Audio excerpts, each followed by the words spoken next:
नमस्कार, are Nayak Hindi education में आप सभी का स्वागत है। आज हमारे अध्ययन का विषय है घर की तलाश कहानी, जो राजेंद्र यादव द्वारा रचित है। तो चलिए, बहुत ही प्रसिद्ध कहानी है और बीए के पाठ्यक्रम में भी रखी हुई है, तो इसका हम अध्ययन करते हैं।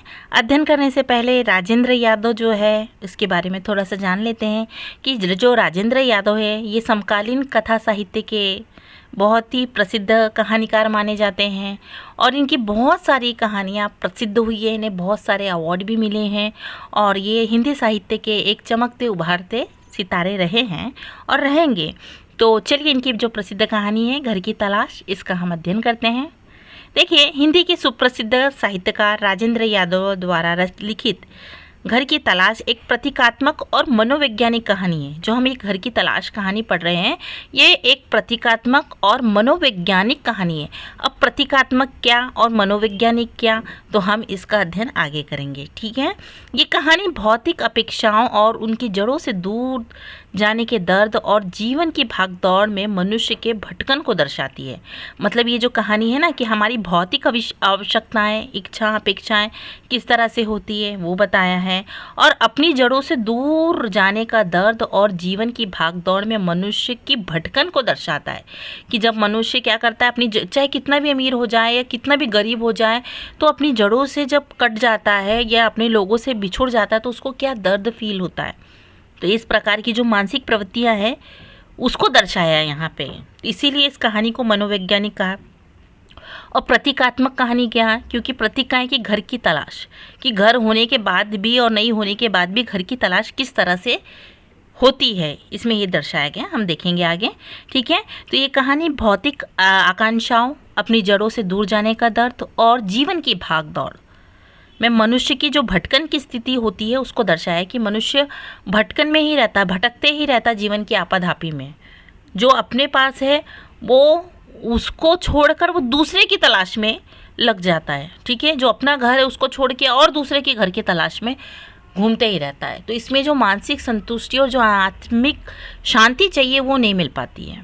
जो है उसमें संतुष्ट नहीं है, जो नहीं है उसको पाने की तलाश में है, ठीक है।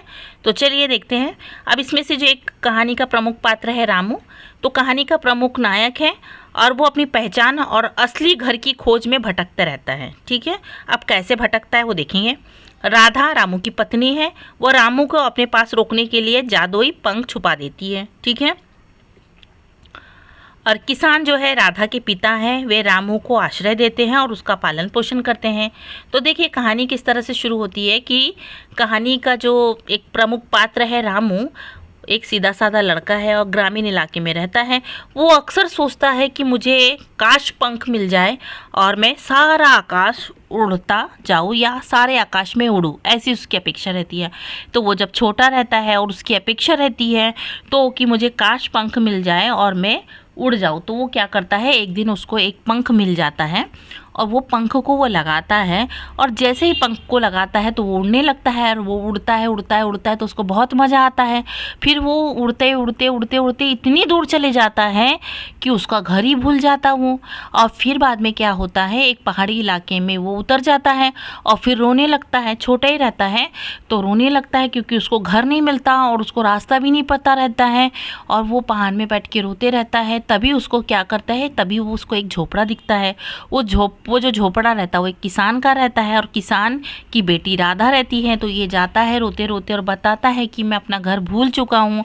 तो किसान उसको आश्वासन दिलाता है कि हम अब तेरे घर की तलाश करेंगे, ठीक है। और सुबह उठ के फिर क्या करता है, जो किसान है वो उसको पूरे गाँव में जहाँ जहाँ है उसको जहाँ जहाँ पता रहता है वहाँ वहाँ घुमाता है, पर उसका घर नहीं मिलता है।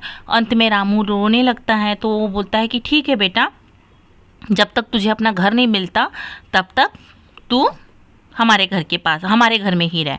और वो रहने लगता है और छोटेपन से रहने के साथ में क्या, उसकी जो लड़की रहती है वो लड़की से उसको प्रेम हो जाता है और राधा को भी उससे प्रेम हो जाता है। तो क्या हो जाता है कि बहुत दिन फिर हो जाते हैं। अब ये बड़ा भी हो जाता है और उसको हमेशा घर की तलाश रहती है क्योंकि इसका घर छूट चुका है। इसे माँ बाप की याद आती है और उसको जो पुराना गाँव है उसकी याद रहती है, यानी उसकी घर की तलाश उस समय जारी रहती है।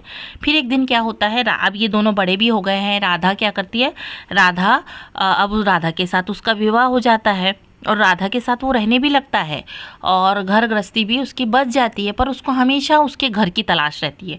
वो अपने घर को खोजते रहता है, ढूंढते रहता है। एक दिन क्या होता है, राधा ना घर से बाहर जाती है और फिर ये क्या करता है, रामू ऐसे ही अचानक वो पेटी खोल के देखता है उसकी, तो उसमें ना उसको उसके पंख मिलते हैं। जिस पंख को लगा के वो उड़ सकता था ना, उस पंख को वो लगा के उड़ता है। ठीक है, तो वो देखता है कि राधा ने मेरे साथ घात किया, इसने पंख छुपा के रखा, मेरे साथ तो विश्वासघात हुआ, तो उसका दिल टूट जाता है। वो सोचता है कि जानबूझ के राधा ने मुझे रोका, मुझे घर की तलाश करने नहीं दी। और वो क्या करता है, उस पंख को लगा के उड़ जाता है और फिर क्या होता है, वो उड़ जाता है, फिर से उड़ता है, अपने घर की तलाश करता है। कौन सा? पुराना घर। वो पुराने घर की तलाश करता है, देखता है, घूमता और फिर भटक जाता है और फिर कोई गांव में आके पहाड़ के ऊपर आ जाता है और फिर वो जो है फिर भूल जाता है अपने घर को। तो जो पुराना घर था वो भी नहीं मिलता और जो नया घर बसाया था उसने राधा के साथ, और राधा के साथ घर बसाने के बाद उसको संतान भी होने वाली थी, तो वो भी घर छूट जाता है। यानी जीवन भर वो वाले घर की तलाश कर रहा था, याले घर में रहकर। यानी जो उसका घर था, जो खुद उसका अपना घर था, उस घर को छोड़ के वो पुराने घर की बात करता है और पुराना घर भी उसे नहीं मिलता और नया घर भी नहीं मिलता। तो यहाँ पे क्या बताया कि एक दिन रामू को नदी के किनारे अचानक क्या मिल जाता है, जादुई पंख मिल जाते हैं। यहाँ नदी के किनारे नहीं मिलते हैं, यहाँ पे राधा क्या करती है, एक बॉक्स में यानी पेटी में वो पंख छुपा के रखती है और फिर उसको क्या करती है, छुपा के रखती है कि यदि इसको पंख मिल जाएगा तो ये मुझे छोड़ के चले जाएगा। इस मंशा से वो उसको छुपा के रखती है और फिर बाद में इसको पता चलता है तो उसको बहुत दुख लगता है कि राधा ने मेरे साथ विश्वासघात किया, और फिर वो पंख लगाता है और फिर वो उड़ने लगता है। ठीक है, उड़ते उड़ते वो एक गांव में पहुंचता है। वहाँ उसे किसान अपना लेता है, वो तो पहले ही बताया मैंने, और पाल पोस कर बड़ा करता है। बाद में फिर उस किसान की बेटी राधा के साथ उसका विवाह हो जाता है। विवाह हो जाने के बाद ही उसको पंख मिलते हैं। ठीक है, बाद में फिर पंखों को छुपाना, जब रामू राधा को अपने पंखों के बारे में बताता है तो राधा उसे कहीं छिपा देती है ताकि रामू उसे छोड़कर वापस न चले जाए। ठीक है ना, क्योंकि देखो जब वो रामू बताता है पंख के बारे में तो राधा उसको छुपा देती है, और छुपाती कि इसलिए कि यदि इसको पंख मिल जाएंगे तो ये मुझे छोड़ के चले जाएगा, तो छुपा के रखती है। और एक दिन उसको सच्चाई का पता चल जाता है, हाँ, और वो पंख लेता है और फिर वो पंख लगा के उड़ता है। उसको ऐसा लगता है कि राधा ने मेरे साथ विश्वासघात किया, यानी पहला जो घर छूट गया और ये दूसरा जो बनाया घर वो भी छूट जाता है, यानी भटकन की स्थिति निर्मित हो जाती है। तो एक दिन रामू को अपने छुपाए हुए पंख का पता चलता है। वो राधा को छोड़कर एक बार फिर अपने असली घर की पहचान की तलाश में आसमान में उठता रहता है, लेकिन इस बार ना तो उसे घर मिलता है और ना ही राधा। यानी वो एक घर की तलाश में राधा को भी खो देता है। राधा वाला जो घर गृहस्थी बसाया है वो भी उसका छूट जाता है। तो कहानी का निरितार्थ मतलब अर्थ या उद्देश्य क्या है, उसमें कहानी के उद्देश्य में क्या छुपा हुआ है। तो देखो, ये कहानी केवल रामू की यात्रा नहीं बल्कि यह आज के उस भारतीय या आधुनिक युवा का प्रतीक है जो भौतिक सुख सुविधाएं, सफलता और बाहरी दुनिया के चकाचौंध के पीछे भागते रहता है और ऊंची उड़ान भरने के चक्कर में क्या करता है, वो अपने असली घर और उसकी जड़ों से क्या हो जाता है, दूर होते जाता है और अंतहीन भटकन का शिकार बनते रहता है।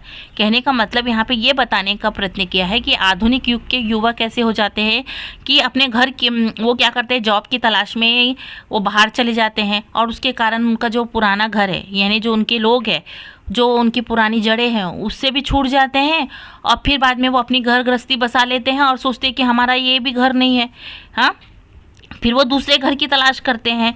और ऐसे करते करते मतलब भौतिक सुख सुविधाओं के चक्कर में क्या करते हैं, जो उनका रियल घर है, जो उनकी रियल जड़ें हैं, उनको भूल के दूसरे की तलाश करते हैं, दूसरे से फिर तीसरे की तलाश करते हैं। और ऐसे करते करते वो क्या करते हैं, जो भटकन की स्थिति में ही रहते हैं, भटकते ही रहते हैं और उनको रियल घर कौन सा है और हमें क्या करना चाहिए इसका ज्ञान ही नहीं होता है।